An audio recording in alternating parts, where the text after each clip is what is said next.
Hello, everyone, and good evening. Welcome to tonight's Quad webinar. My name is Bianca. I am a team member here at Quad Education. We are an academic consultation firm dedicated to helping you guys get into your dream school. Tonight's webinar is on choosing a major. We have a couple of panelists here with us who I will be introducing shortly. So I think we're just going to jump right in and start with today's agenda. Again, as I mentioned, I will be introducing our two lovely panelists, Jennifer and Dr. Nick. And then we're going to go straight into choosing a major, why it is important, and how you can get started in that process. We're then going to talk about narrowing your focus and how to narrow down a lot of those parts and sift out really what you want to be doing in college. We are going to briefly cover the best schools based on your subject of interests. Then we're going to talk about 3 things that you should be considering once you've kind of narrowed down your list of majors. And then at the end, we'll go into what you can do if you still are undecided. And then at the end, we will be going into a Q&A section. You'll see a Q&A box somewhere on your screen. You can pop in your questions and our panelists will answer them for you. All right, so let us introduce our panelists. We have Jennifer and Dr. Nick today. Go ahead, Jennifer, take the floor. I think you're on mute, by the way. Hey, thank you. Yep. Always helps to unmute. Hello, everyone. My name is Jennifer White, and I've been with Quad Education for a few years now. Prior to that, working in selective college admissions at the secondary school level. And before that, I directed study abroad programs at a number of universities across the US, including Washington University in St. Louis. I did my graduate work in Japan, and I did my undergraduate work at Harvard, earning my BA in East Asian Studies and English Literature. It's nice to be with you today.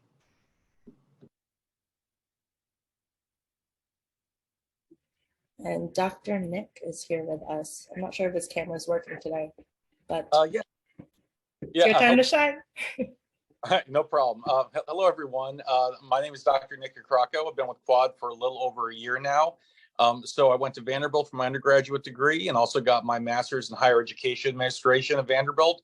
Fancy way of saying how to organize and run universities and colleges. Also have my doctorate from University of Houston, where I'm based, Houston, Texas. So I did admissions at both Vanderbilt University and University of Pennsylvania in the undergraduate realm, and also MBA admissions at American University in Washington, D.C. I also teach college counseling to adult learners online way before the pandemic at Rice University. So I'm happy to be with you all tonight and work with Jennifer to tell you all the ins and outs and considerations about choosing a major. Beautiful. Thank you guys for those introductions. Now that we know who our panelists are, we are going to jump right in and tell you about how you can get started when it comes to choosing your major.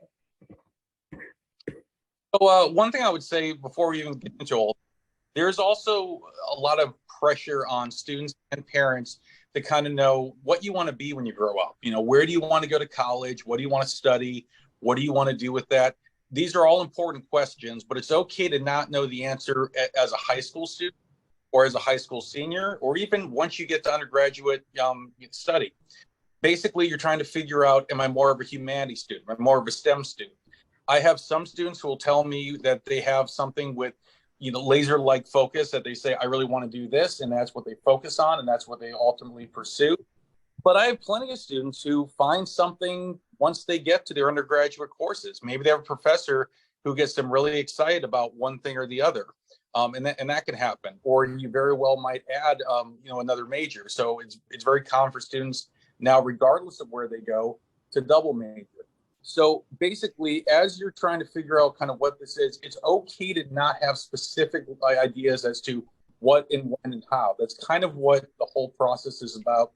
And we're going to talk about some ways to explore what might be right for you. And then, of course, ways to kind of try out and see if that's exactly what you'd like to do in terms of experiences you can have outside the classroom or courses you take within the classroom. So once you have an idea as to kind of what you might be focusing on, in working with one of the Quad consultants, we can help you in terms of figuring out what courses would make the most sense to make you the most competitive for when you apply, coming up with a college list that reflects what you're interested in. And also, we often call it candidacy building, experiences you can have that you're doing to not only bolster your application, but also help you grow.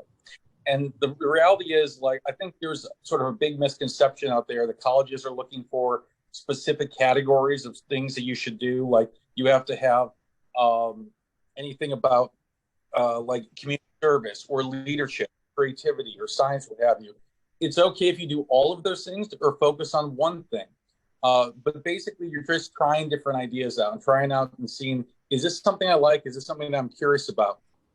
So having had those experiences, I often tell students that can give you an idea and a sampling as to what life would be like studying that discipline or pursuing that at a professional level.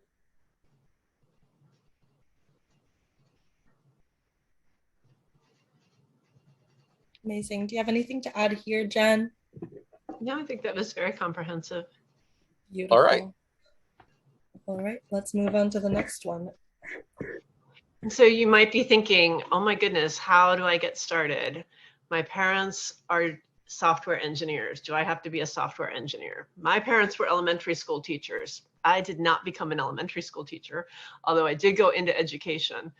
So there might be something in your family background that leads you in a certain direction or sends you running in an opposite direction too. And that's all very important to be thinking about in the early stages. You want to be thinking about, what do I enjoy doing, and which one of my classes feels like a drudgery to me, and which one of my classes really helps me, get engaged with the material, and I find myself doing outside reading or talking about it with my friends and family outside of school, and I really feel like I'm gifted in this area.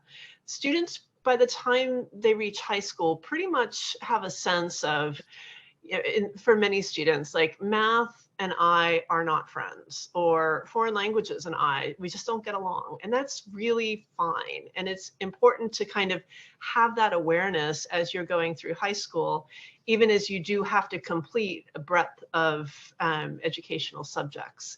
So think about, what is it that you find yourself, kind of talking with your friends about, thinking about, doing a little extra reading, and let that be a guide for you in getting started in this process. And then the other piece of advice that we have is to think about your goals and where you might want to be in the future. Maybe right now that you want to go into a certain field. Maybe that you want to be in business. You want to be an entrepreneur, and you want to be, kind of self-starting. You want to be focusing on healthcare in some capacity. You want to be in education, working in teaching in some way. And think about people that you know in your life already, and who do you admire, who do you look up to? And you can reverse engineer an educational pathway that will get you to that career goal. There's all kinds of assessments that you can take. There's all kinds of readings that you can do that your quad consultant can help you frame out to really begin that process of exploration. Or you might have a pretty specific idea already. I know I want to be a doctor, I just don't know what sort. And so then we can help you engage in the process of learning more about different fields within the medical profession and which one might fit you the best. Different fields within technology and which one you might be best suited for. So it's really important to be dialoguing and be as self-aware as you can in the process. Yeah, absolutely. And I would say keep an open mind. I think a lot of times I can say that, going back to my day graduate tour guide, taking prospective students and families on tours, that there's just, again, so much pressure to like know what you're going to do and have a path like all laid out. But the reality is, like, it's okay to just kind of think about things more broadly. So one question that we talk a lot about in our profession is, instead of asking students what they want to major in and what they want to do professionally, ask what problems you want to solve. So, I'm going to just take a wild guess that all of us look at this world, and as lovely as it is, there's stuff that we should be better or be different. So what are those things? And I've had students who do everything from sustainability to healthcare to better business practices to better education practices. I mean, pretty much you name it. We've worked with all those types of students at Quad. Whether you're the student who lives in the science lab and never sets foot in the art studio, or a student who lives in the art studio and never sets foot in the science lab, or a little bit of both, we can help you with that. So, but again, keep an open mind. I often find that a lot of students I've worked with, once they go to college, they often have a rough idea, like a vague kind of category as to what they want to do.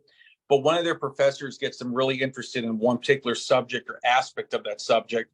And that's often what kind of fuels their pursuit for the rest of college and thereafter. Amazing. Thank you guys for that. Let's move on to the next. Yeah, so one thing that you hear a lot in college admissions is the word passion. You know, what are your passions? And what I would say is, like, these are just your interests and things that you really love to do. These can be extracurriculars in terms of stuff that you do in the high school setting. So clubs, formalized things. But I have students who do stuff outside of the classroom. Maybe they do something in their community or with their church, or they have a job, or they have an online presence. I've had kind of a little bit of all of that. But also think about what you like in, your high school courses. I knew that I really liked history, and I liked foreign language, and I liked, the humanities.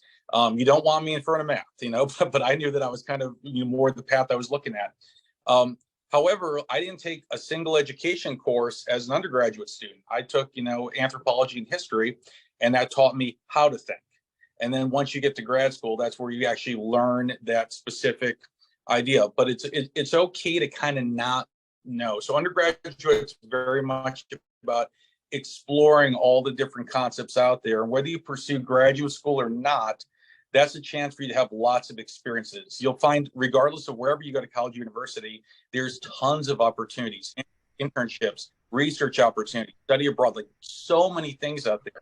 Take advantage of all those different things and find out what you like or what you don't like. I've had students who said, I want to be pre-med before, but I did my internship. I realized it's okay. It's okay to try stuff out.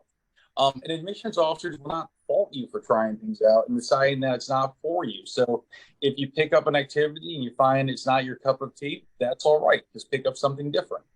Because again, it's not really about, it's not like a list of what you do or what category it falls in, as much as they're showing that commitment and desire to kind of learn. I often say deans of admission don't like certainty, they like curiosity. So the idea that you're exploring different things is very appealing to them. Absolutely. And I think too that it's important to explore those passions while you're in high school, with kind of a hands-on involvement in either volunteering, in a research project, in an internship capacity. So you have a chance to apply what your interests are in a real world setting. It's going to help you learn a lot and refine your interests. And it's also going to give us some great material to talk about when we're working on your college applications. Thank you, guys. All right, so now we look ahead with step 2. Yeah. And then once you've begun to gather some ideas on the what you might want to be doing, then it can be time to think about how are you going to achieve those goals, and what kind of pathway are you going to follow. There's many different ways to accomplish the goal of achieving higher education. And sometimes it is a 4-year degree that then leads straight into a job that you do for a while. And then maybe later on, you might find that you want to go back for an advanced degree and do graduate work. Other times, in order to do your career, you're going to need to go to graduate school almost right away, especially in the fields like law, medicine, where you're going to be, in school for quite a while. So you really need to know that this is the direction that you want to go in. Before you can be a practicing attorney, you've got to have passed the bar. And in order to do that, you've got to have attended law school. And in order to do that, you've got to have attended undergraduate. So there's certain career pathways that have a very highly sequenced format to follow in order to become what you want to be in your dream career path. But then you might find that you take some time at a community college and pursue an associate's degree. You may find that what you want to do immediately, you don't need a 4-year degree in order to accomplish that. And then you might go back and finish a 4-year degree later. Then there's also joint degree options. Many of my students are pursuing MD and PhD joint programs, or MD and MBA joint degree programs. They might be interested in doing hospital administration down the road. And so they're thinking about that already at the high school level and getting experience in both fields, doing clinical shadowing, doing internships in the business world, volunteering at a hospital, understanding how administration functions. So it's really important to be kind of exploring all those avenues. Yeah, absolutely. And I would say that when you're looking at if you're going for a bachelor's degree, think about doing that double major. Think about maybe doing a major and a minor, or a major and two minors. The other thing that we've come across more and more is that lots of colleges are letting students design their own program. So you have a faculty advisor in whatever main discipline they have, but then you can kind of create what you want your major to be. So that's another option I have a lot of students explore. Like, if you don't like kind of the standard issue stuff, create something that you'd like. In terms of the joint degree, we talked a little bit about like some of the ones where you're getting an MD and a PhD at the same time. So at Penn, famously, we have the Huntsman program, which is for a student who gets a degree in the College of Arts and Science, or the college, as we say at Penn, as well as Wharton, the School of Business that people are very familiar with. And there's also the M&T program. You get a degree from engineering and a degree from Wharton. These programs tend to be pretty competitive, but they could also be a really interesting way to give your academic credentials just a little bit extra. In terms of graduate degrees, what you'll find is at more and more colleges and universities across the United States and worldwide, I imagine, after your 4 years of undergrad, it's not uncommon to stay for one more year or two or three, depending on the program, and getting a master's. So you probably, you're very familiar with the campus. You already have lived there for 4 years. You probably have to get off campus housing as a grad student, but nonetheless, you can stay there. And I remember there's a famous slogan like, stay another year or two and build a better future. But otherwise, there are other times students will decide they want to go somewhere different. So they went one place for undergrad and they want to go to a totally different change of scenery. Sometimes that could be, they went from a rural campus to an urban one, or vice versa, or they even went overseas. But all of that to say, there's a lot of different avenues that you can take there. And also, you need not necessarily major in the undergrad program that you're going to do in graduate school. So some programs like psychology tends to be, they want to see a psychology bachelor's before you go into the program. But I myself could have taken education classes as an undergraduate any of my 4 years, and I didn't. And when I was applying to grad school, I said to the grad school admissions person, I said, so I never took any education classes. Am I going to be at a disadvantage for admission? And or if I get in the classroom, are they going to be talking about stuff that I'd never heard before? And she said, Nick, 95% of your classmates are there taking an education course. So it's okay if you kind of decide you want to do something else. When I did business admissions, and we have students who are applying for an MBA, many of them had a business or economics major undergrad, yes, but we liked it when they had something different, when they learned about a different culture, or they learned about a different avenue, or they had a public policy major, all these different things, communication. So basically, there's lots of ways to do it, and there's not one size fits all, but we're just going to give you some tools as kind of how to figure out what it is that you like to do.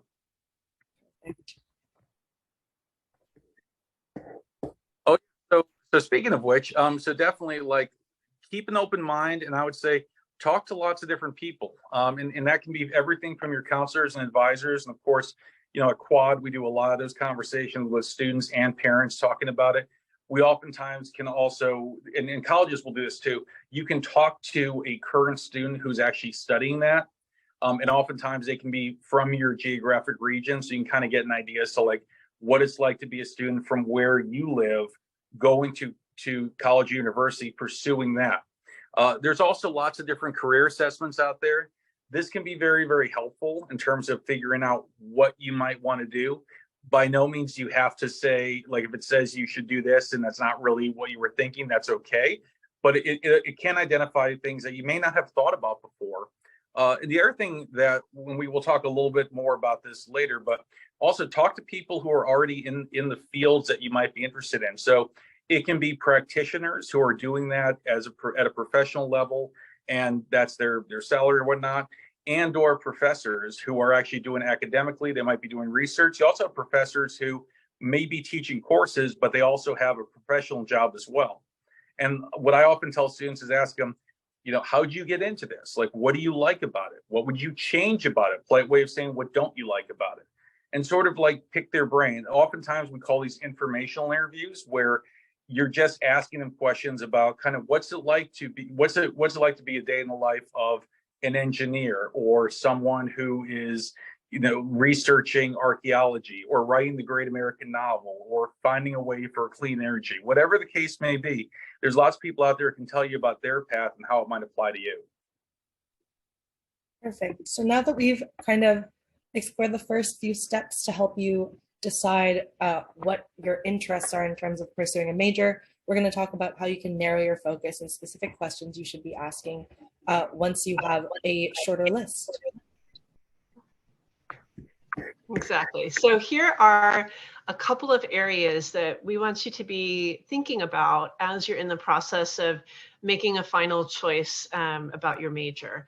And the way I explain it to my students a lot of times, if they're not completely certain of a major, is that this is your major for right now. You don't want to just cast about for a really long time and be wondering if this is the right thing for you to do. You want to pick something and try it out. Try some online courses, try some activities in that area. And you can always switch it up later. But you definitely want to look at the academic requirements for your degree and the expectations that the colleges and universities have for you to achieve a degree in a certain major. When I started my undergraduate program, I thought, oh, I would love to do comparative literature. That would be so cool. I loved literature and I loved languages. And then I looked a little more closely and was like, oh, my Japanese language skills are not going to be where they need to be in order to be able to complete this major as an undergraduate. I would have to do this in graduate school. So I had to really kind of quickly pivot, and I kind of built my own degree by combining English and East Asian studies. And I did some comparative literature just in my own way. So it's really important to think about the curriculum and think about it as a roadmap. That is going to get you where you want to go and where you need to go. But there's also certain turns and certain directions that you have to take along the way. And the curriculum is available to you on the website of the universities that you're looking at. You can drill down. It just takes a little bit of research. And you can see exactly what it's going to be meaning to you to do computational biology versus biostatistics versus molecular versus et cetera, et cetera. And you can really gain an understanding of what's going to be a good fit for you. And then you also want to think about the skills that you're going to need in while you're working on that degree program. How is your major going to help you grow academically and personally? What kind of doors is it going to open for you? For me, the fact that I was studying Japanese language as an undergraduate at a very advanced level alongside my English major gave me the opportunity to pursue a fellowship abroad in Japan that covered all of my expenses for graduate school. It was amazing. And it also opened up a lot of doors professionally to me, and then really eventually led to my career in study abroad. Now, I didn't know that when I picked the language as a second major, but it certainly ended up working that way. And something that you'll hear a lot as you start making campus visits, especially to liberal arts colleges, is that they're training you how to think in a certain way. And a lot of presidents and deans and provosts will talk about how the major that or the career that you're going to be doing in 20 years doesn't even necessarily exist right now. And so they're really preparing you to develop skills and be nimble and be a creative thinker and be a problem solver in addition to the academic content that you're learning. Then you also obviously want to take a look at career opportunities and outcomes. You want to ask a lot of questions of anyone that you can find who's doing work in this area, either at the university or in your sphere of influence. and leverage your family connections, your friends' families, and really get some understanding of what the day-to-day is like. Informational interviews, when I was directing study abroad programs, I loved it. I would take 15, 20 minutes out of my day and talk about myself. It was fun. It gave me a break from what I was doing, managing budgets and crises and planning out programs for 3 years from now. So don't be afraid to reach out and ask the right questions, get an understanding of how you do an informational interview before you do it. But that can be something your quad consultant can work with you on, and it can be a lot of fun for both people. Then you also want to be thinking about admissions requirements. So there are going to be certain very specific kinds of coursework that you're going to need to pursue. For example, if you want to do an engineering program. If you're very oriented in the STEM fields, you want to be heavily investing in that in your AP selection, or if you're in an IB program for your HLs. You want to be demonstrating that you have that area of interest already locked in if you know you're going to be heading in a specific direction. If you love literature or languages, same thing holds true. So just be thinking about that as you're planning out your course selection throughout high school. Yeah, absolutely. And if you're applying for engineering, my eyes as an admissions officer really look at your math and science curriculum in the context of your high school and what you've done with it. Humanities are important too, especially when you work at selective universities, as Jennifer and I have. But the reality is, like, that's what you're really going to be focused on. So we're going to look at those STEM courses a little bit more closely when you're applying to engineering.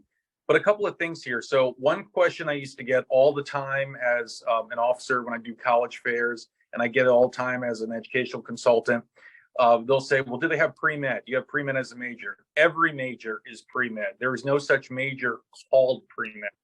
You can study trumpet and be pre-med. So what will typically happen is, if you decide you want to do a pre-med track, you'd have a pre-med advisor. You take certain courses like the dreaded organic chemistry and whatnot. But all that to say, you can major in all sorts of stuff. Same thing when I did, business admissions with at American with MBA students. They didn't have to be a business major undergrad. We actually liked when they did. It gave a little bit more context. The other thing I've shared this before with many families, it's actually one of the coolest things I saw as an admissions officer. So I always wondered during the summer when school's on session and you can't really recruit, in your territory, because high schools aren't in session, you can't really visit them. What do admissions officers do during the summer?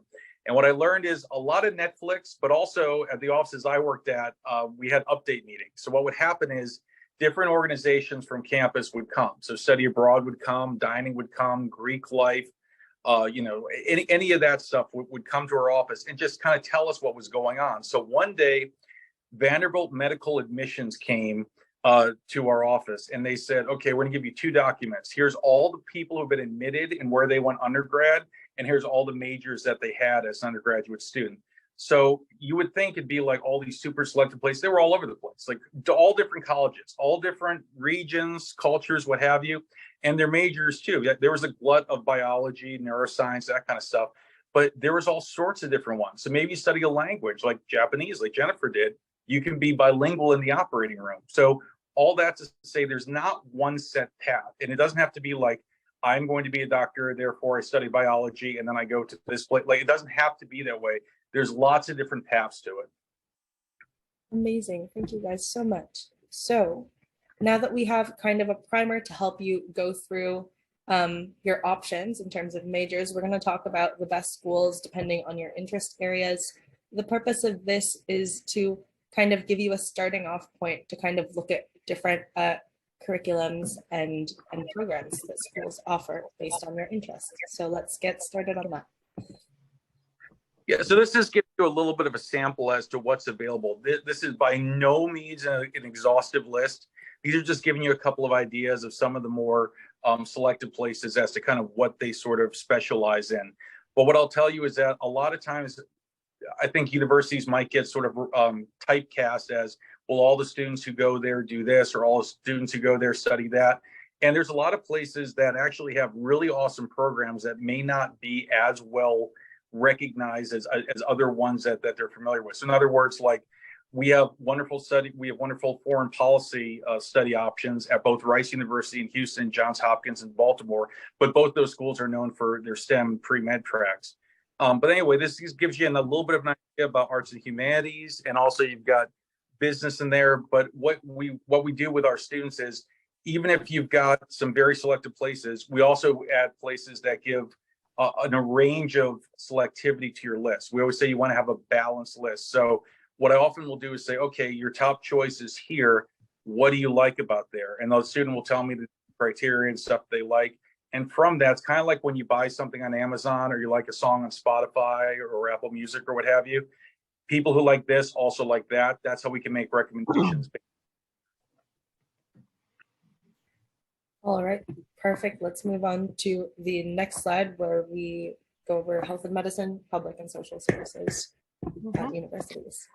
And again, echoing what Dr. Nick was sharing, you can find majors that are going to support study and careers in this area at nearly every institution in the US. These are just a few selected kind of high level and highly selective institutions that are known for it. But NYU is equally known for their business school. And you know, so there's a lot of you know, exploring that you need to do at each institution. But there are strong medical schools that are associated with these undergraduate programs. And so it does infuse kind of the campus culture. WashU in St. Louis, where I worked, also has a great medical program.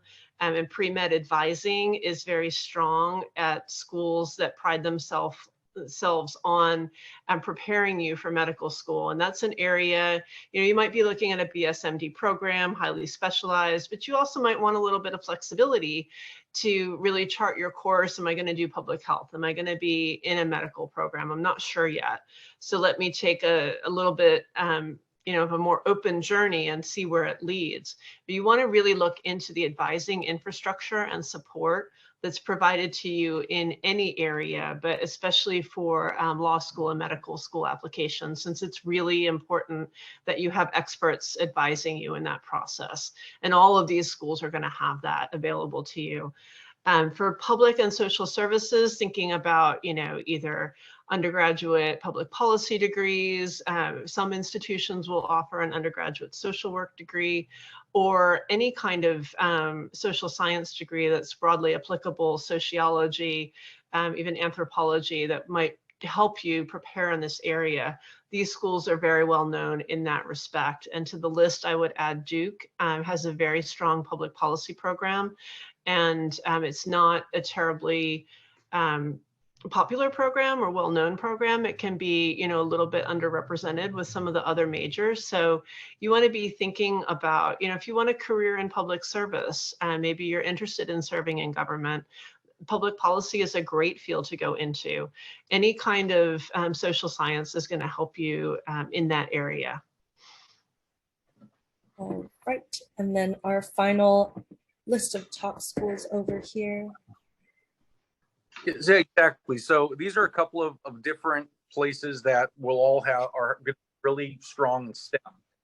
And often, a lot of times, places will have a lot of collaborative work. So if students like working in a group, oftentimes these are places that there's going to be a culture of a lot of like, let's build a robot, let's do a code, or what have you.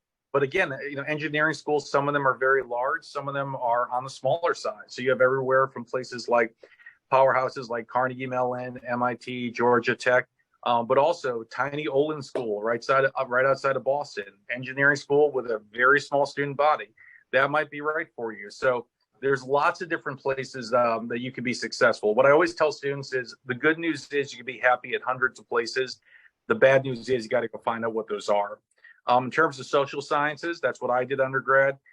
And what I often tell parents, because I remember like they would always say like, well, what are you going to do with your history degree or your anthropology degree? What I always tell them is that it taught me how to think about things. So if you think about it as an admissions officer, you're trying to understand people, that's anthropology, based on their historical record, which is history. So all that to say, these things can often yield lots of different jobs. It's not that if you major in, say, anthropology, you're going to be an anthropologist necessarily. I've had students who have done things where they've gone to marketing, They've gone into political polling. There's lots of different things out there for all these majors. It's not necessarily, I get this degree and study this, therefore I get a job in that. There was a series of books that had basically any major you could think of, and it would say, great jobs for blank majors. And it would show all the different, you can see it. One thing I've noticed in doing this, I've had students who have actually graduated high school, graduated college, graduated grad school, and now are doing something. And what's interesting is when I look at their profiles on LinkedIn, some of them have done stuff that doesn't surprise me at all. Some of them really surprise me with what they've decided to do. So I've got students who are in investment, or they're in engineering, or they're in healthcare, or they're teaching. I have one student who became a mental health counselor. I did not see that coming. I think he'd be great for that, though. So all that to say, you're not exactly sure what you're going into, but keep an open mind and talk to people who have been there before to get that advice and see exactly what makes sense, what might make sense for you.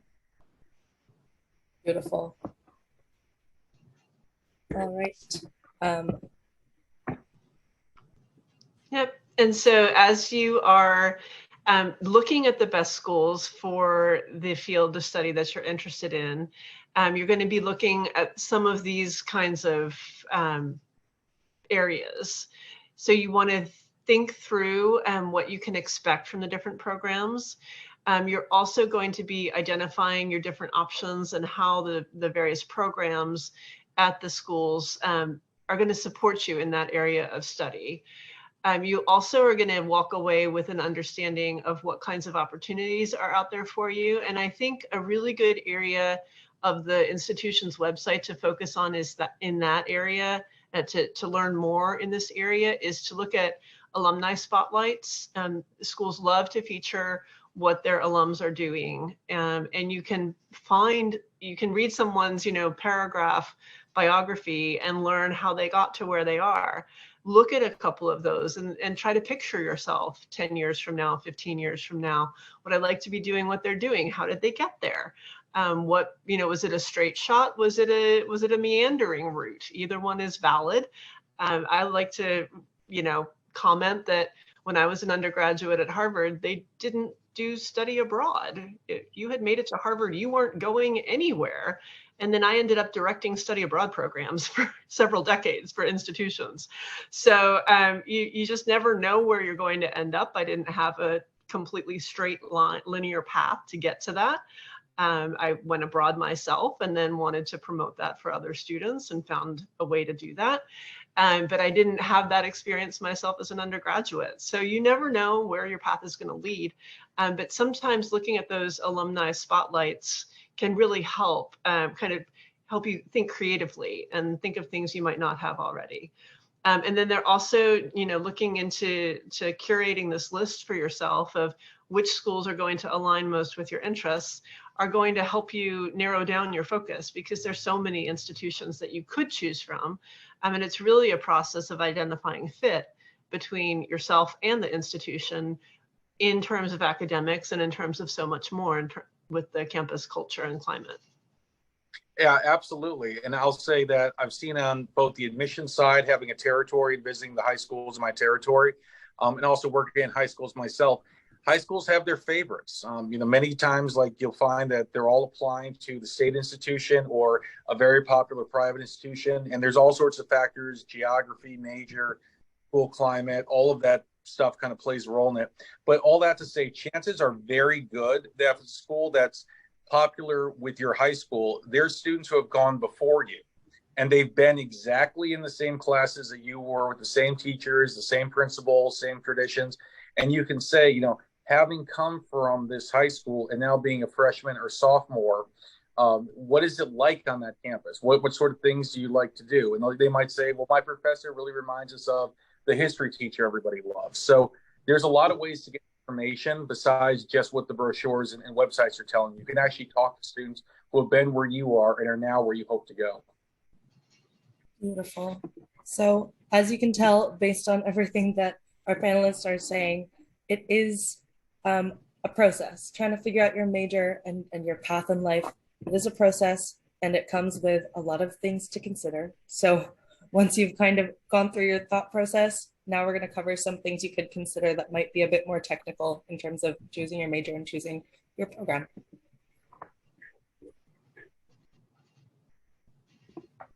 So you, Yes. Dr. Nick. Yeah. So your career outlook. What options do you have with that major? A question I would ask when I would go to campuses is, especially if you can get a chance to talk to the department, whether that's just the person at the front desk answering phones, you can actually talk to a professor. It's actually pretty easy to find one of them, but you can also set an appointment. Ask them, what do students do after they've gone from here? What sort of things do you do to prepare them? When I visit colleges as a college counselor, one of the questions I'm always thinking about is, what are you doing to prepare students for the next step? So whether that's abroad, internships, research, ways to get involved on campus, ways, what you're going to do during the summer, that's a lot of stuff that I'm looking at. And also, again, ways for you to kind of try out and see, is this what I want to do? Also, think about what exactly the cost of the degree is going to be and what your earning potential can be after that. And that can vary wildly by a lot of factors, what industry you're in, what that industry is looking like in the economy at that moment. But these are things kind of consider as you go through, not only in terms of your long-term goals, but also budgeting for them. And also a lot of times, like I'll tell you as an admissions officer, I would get asked a lot, like often, what's tuition? Well, tuition's a big piece of the pie, but you want to ask about the whole pie: room and board, books, travel to and from. Some students live very close to where they go to college. Other students live very far away. You got to factor that in, how often you're going to come home, all of those different things. And there also can be scholarships that your college offers for that specific program. But also, we talk about intention. What problems do you want to solve? Why do you want to do it? I certainly have had students who face, pressure from peers or family members saying, you're supposed to do this, and that may not be what they want to do. Even if they show, skill in that, that might not be exactly what gets them excited. So what I would say is, like, again, keep an open mind, think about different ways to be successful in terms of what's available to you at these places and all the different things you can avail yourself of to study and get an idea as to what you want to do when you grow up. Amazing. And do you have anything to add to this, Jennifer? Nope, I think that's good. All right. So now that you've made all of your considerations, kind of narrowed down your list, and you find that you still are having a challenging time making your decision, we've prepared kind of a list of things that you can do to go through those motions and maybe guide you in the right direction. So if you're still wondering after you've engaged in the processes that we've encouraged you to pursue, and maybe you've narrowed it down, maybe you really just are still at a loss, it's okay. And I will tell you from my work in university campuses as a four-year academic advisor, and with my own experience, that changing your major is quite common. Depending on what you're changing from and changing to, you will maybe be able to get it done in the same amount of time and graduate within the 4 years. If you're making a drastic change, you're going to have to evaluate that carefully because it might add time to your degree program, or you might have to take summer coursework. But many, many students change their major, or many students land on a college campus with an idea of what they'd like to do, and then they still figure it out because you'll be encountering disciplines in college that you never have before. Had the opportunity to take a course in some of these disciplines. So maintain some flexibility, like we've been saying. Talk with your school counselors, do informational interviews, as we've been saying, and getting some real world experience, as I mentioned before, can be really key in helping you articulate a little bit more of, I don't like this, I like this, and push yourself to say, well, what is it that's hard for me about this field? Or what is it that I feel like just doesn't fit with who I am? And really work hard to articulate what that is, not just, I don't like it, it doesn't feel right, that kind of general thing, as you're evaluating and moving forward in the decision process. Yeah, absolutely. And I would just say real quick with informational interviews, I know the word interview, especially in the minds of adults, sounds like job interview or what have you. We're not talking about an evaluation of you yourself. We're talking about you talking to somebody who's already studied that or is doing that professionally to get an idea as to what it's like. It's much more like an interview you'd see on a talk show than a job interview. You're asking them about their experience. It's not something that you have to be nervous about or what have you. And oftentimes adults are very happy to share what they learned and also what they can kind of tell you from their experience. I often tell students, ask them, what do you know now that you wish you knew then? And that can be a very powerful thing to learn. Beautifully said, you guys. All right, we'll move into the last bit of this. Yeah, so as we've talked about, like asking questions, like there's lots and lots of people you can talk to. I found that in just meeting like people when I was an undergrad, they might be in a totally different department or totally different undergraduate college, because in a university you have College of Arts and Science, engineering, business, music, nursing, what have you. But they might open your eyes up to different things that you never thought about. I had a really good friend who majored in English and math, and then she went to divinity school, and now she's a reverend. So go figure, so like there's all sorts of different paths out there, but also trust your gut. I sometimes detect in working with students that they're doing something that they feel pressured to from their community, their school, their family, their friends, whatever it is. It could be either going to a specific institution and or majoring in a specific thing. But if it doesn't feel right, like that's not what you want. There's lots of things you can study. And also what you find in many high schools is that you don't really have a lot of wiggle room in terms of what you can take. There's not a lot of different offerings out there. But at a university, you can take classes in disciplines you've never studied before, or really focus on one aspect of literature, history, science, what have you, business for that matter. I often ask my business students, you want to do marketing? You want to do accounting? Do you want to do real estate? What are you thinking? And that's why we say try different things out and talk to people. But also don't have to know now. It's okay to not know. It's okay to try things out and figure out what you'd like to do based on those experiences and the feedback you get from others. Do you have anything to add to this, Jen? No, I'm all right. Ready to move on for questions. Yes, beautiful. So as I had mentioned earlier, we do have this last 10 minutes to answer any questions you might have. If you locate the Q&A box on your screen, you can go ahead and type in some questions. And as we wait, I just wanted to ask our panelists if you guys have any other pieces of advice, anything that you'd like to share that maybe we haven't covered or that you'd like to expand on as we wait for questions to come in. I just think the one thing oh, go ahead. I don't know, Jen, please go ahead.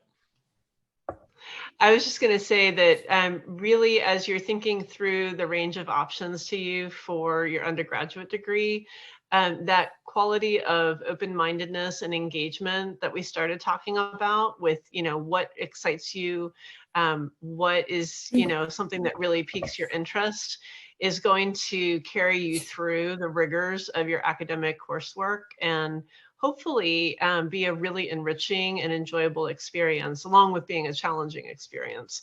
Many undergraduate majors feature an opportunity to do a capstone or independent research or support undergraduate research throughout your undergraduate program. And it's extremely beneficial to you to engage in those kinds of self-directed opportunities to learn and expand your understanding of your discipline rather than just progressing through the expected curriculum. Seek out those opportunities for undergraduate research. Seek out with the Career Center internships that might align with your career goals and might kind of help you chart the course for how to get from point A to point B. When I was on university campuses and doing, I was a hiring manager for decades, and I would get wonderful resumes from students who had done great academic work and had zero practical experience. They had never interned, they had never worked, and I didn't want to have to be the first one to introduce them to what it's like to function in an office. So I would go for someone who might have had a less impressive academic resume, but had some work experience. So just be keeping that in mind as you're going through. I think sometimes we think so much about academics that we neglect thinking through how we're going to apply our wonderful knowledge and the great skills we've gained in school into the real world. And so my advice is to really encourage you to do that along the way. Don't think of it as either or, think of it as both and. Yeah, absolutely. And I would just say what I think a lot of times is there's a fixation on the name of the school and the reputation, but it's about what you do with that. So there's lots of opportunities out there and lots of ways to avail yourself and build that professional experience in addition to having those great academic credentials. So that's what kind of builds everything out. And the last thing I'd say is I one time was approached by an 8th grade mom, and she said, hey, I have a daughter. She's just in 8th grade. Like, she's coming to high school next year. I was actually a recruit student athlete when I went to college. But, having gone through this process with lots of students and families, what's the one piece of advice that you would give families going through this? And I never really thought about that. And I took a second, and this is what I would say: trust the experts, not the noise. So there's lots of articles out there. There's lots of stuff on the internet. Your friend down the street who got into Duke, he told you something.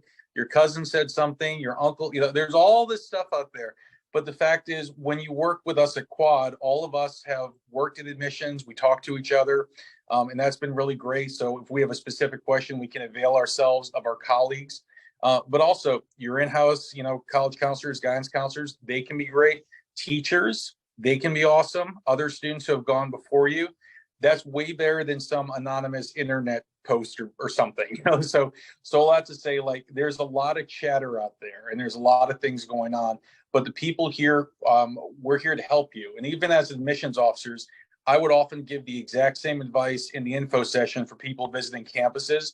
But when I would visit a high school as a guest speaker and build as a behind the scenes admissions person, they paid a lot more attention. Thank you so much. I'm like, I was saying the same things in the info session. So all that to say, everyone here is here to help you. Your admissions officers at all these places will be happy to answer questions. You can ask them, what are you looking for in an essay? How's the evaluation work? They'll be happy to tell you. So just keep that in mind, because there's a lot of information out there, but there's a lot of good information if you know where to look. Yes, I'm actually curious. Do you guys know of any resources that our viewers can use to guide them through choosing their major? Do you have any specific, resources or online tools? That's a good question. It sort of depends on the student situation. What I found to be kind of most effective is oftentimes when I'm working with a current student, it reminds me of a student from a couple of years ago. And I often will talk to them about that student's experience if I don't, and oftentimes we'll even put them in touch. And like I've actually had like students who I'm working with in a consultant, capacity. They actually will talk to students who are already consulted and now they're in undergrad, and when they go on the tour, so that can be helpful because you kind of see those shared experiences. But there are certainly like lots of high schools out there, public and private, do offer these assessments to kind of give you an idea. It's not the only way; it's one of many tools in your toolkit. But I often find that just having that personal interaction, being able to talk to someone, that seems to be pretty effective for most of my students. Do you have anything to add to this, Jen? I think that just looking within your school and finding out what graduates of your school have gone on to do, and talking to your guidance counselor at your school about recent graduates, and looking, even some schools have an alumni publication where they're talking about what alums are doing, and then you could reach out to them and do the kind of informational and networking interviews that we've been talking about. In my experience, online assessments and career tools will give you everything from like nursing to aerospace engineer to flight attendant, and you're like, what? I don't understand this. Sometimes they're just kind of wacky. And so you can take them and you can see what you find out. Myers-Briggs is a big one. Then you have an understanding of who you are personality-wise and how that might fit in the workplace. But the best advice I have, and what's helped my students the most, is to have some anecdotal examples that they can relate to from their community, from their school, of what people have gone on to do, and just browsing through that, and then reaching out to the people that they feel a kind of a connection with has been really helpful. Amazing. Thank you guys so much. I think we're going to wrap it up there. It's about time. Thank you so much for joining us. If you have any other specific questions, please feel free to book a consultation with us at Quad Education. I would like to thank our panelists, Jennifer and Dr. Nick. Thank you. Thank you. Yes, Thank you. Thank you all so much for being here. Have a great evening, and we will catch you next time.